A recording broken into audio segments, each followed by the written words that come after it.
on se trouve à la sortie des Prud'hommes et aujourd'hui c'est un grand jour. Jean-Philippe, qu'est-ce qui s'est passé exactement? Donc il y a eu le délibéré aujourd'hui, donc nos 8 salariés sont réintégrés à compter du 1er octobre suite au transfert illicite, déclaré illicite. Bon, et le collègue, comment ça s'est passé? Un peu dur ces 3 mois d'attente? Un peu beaucoup dur, ouais. Très dur. On a été lourdé du jour au lendemain. Donc à partir du 1er septembre, on s'est retrouvé à la rue. C'est-à-dire qu'on n'avait plus rien. 1er octobre, pardon. On s'est retrouvé à la rue du jour au lendemain, donc sans entreprise, sans situation. Parce qu'il faut savoir qu'on n'avait pas le droit au Pôle emploi, puisque le Pôle emploi a radié certains de chez nous.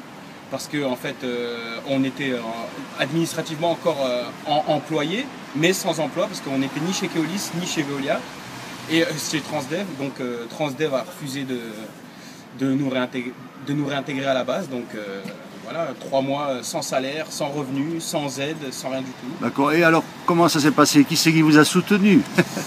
Qui nous a soutenus? J'ai envie de dire l'UNSA,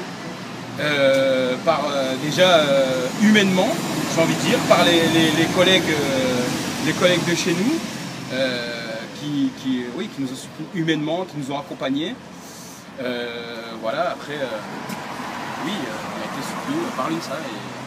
Et j'ai envie de dire, pour pas dénoncer, mais j'ai envie de dire que CGT, encore, moi je suis pas quelqu'un de très porté sur les syndicats, mais encore si ça avait été neutre, mais on a été même, comment je dirais, mal orienté. C'est-à-dire qu'on nous a donné de faux conseils à la CGT au départ, en nous disant que c'était la société Transdev qui était dans ses droits et Keolis qui ne l'était pas. On nous a même conseillé de ne pas prendre d'avocat, de ne pas porter l'affaire devant les tribunaux, parce que c'était pas de la faute de Transdev, que c'était Keolis, qu'il fallait s'attaquer à Keolis, etc. Donc on a même essayé de nous fausser à nos dépens, parce qu'on s'en foutait qu'on n'avait pas de salaire, qu'on n'avait pas de situation. Voilà, donc ils préfèrent encore défendre leur société plutôt que les salariés. Donc voilà, hein, tout est dit. Ok. Jean-Philippe, un dernier mot alors dans cette histoire? Moi, bon, c'est vrai que c'était dur quand je les avais au téléphone pendant 3 mois, c'était pas évident. Aujourd'hui, je suis heureux. Je suis content qu'ils s'en sortent.